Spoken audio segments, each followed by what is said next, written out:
یاد انگشتر تو شده داغ ما، شده داغ ما، یاد انگشتری شه کربلا، شه کربلا.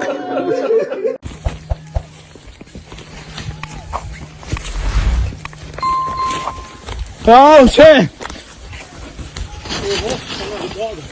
یا حسین، یا کسی می داده، یا حسین گت باید می داده. gelin buraya, gelin üste, gelin üste, gelin üste, Hacı ağa, Hacı ağa, Hacı ağa, Hacı ağa da sen,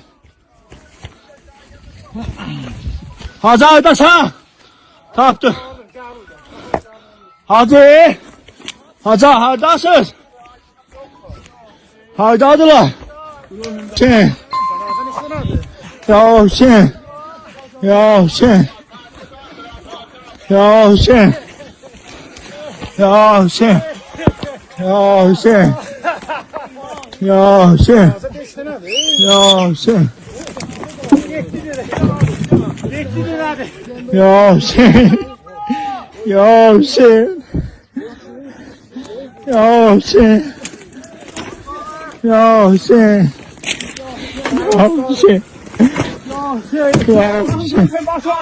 Ya Hüseyin. Ya Hüseyin. Ya Hüseyin. Ya Hüseyin. Ya sigarzat yandır bana. Ya Hüseyin. خدمت شما و بینندگان عزیز سلام عرض می کنم. همونطور که مشاهده می کنین بنده الان دقیقاً جایی هستم که بالگرد حامل آقای رئیس جمهور و همراهانشون در اینجا دچار سانحه شده. همونطور که میدونین دیروز بعد از افتتاح سد قزقلسی که داشتن می اومدن تبریز در همین منطقه در جنگل‌های ارسباران به خاطر اینکه هوا مه‌آلود بوده بارش و باران داشتیم اینجا دچار سانحه شده و هم اینجایی که مشاهده می‌کنید پیکرهای هواپیما اینجا هستن.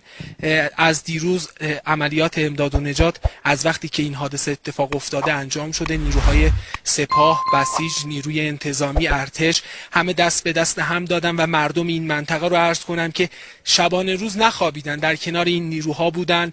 نیروهای هلال احمر رو بگم، نیروهای محیط زیست رو بگم که دست به دست هم دادن، موتورسواران رو بگم که اینجا حضور پیدا کردن. عرضم به حضورتون آفرود سواران رو داشتیم که در حال جستجوی پیکرهای این عزیزان بودن. پیکرها منتقل شده و دارن میرن تبریز که تبریز تشریح بشه.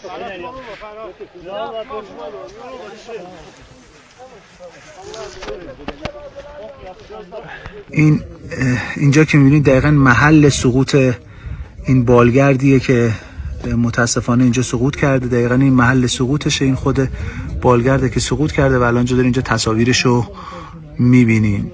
این تصاویر توسط پهپادهای جمعیت هلال احمر که جزء داوطلبین ما هستن تهیه شده و الان دارین اینجا شما میبینید که متاسفانه بالگرد به این سبک به این شکل تو منطقه سقوط کرده.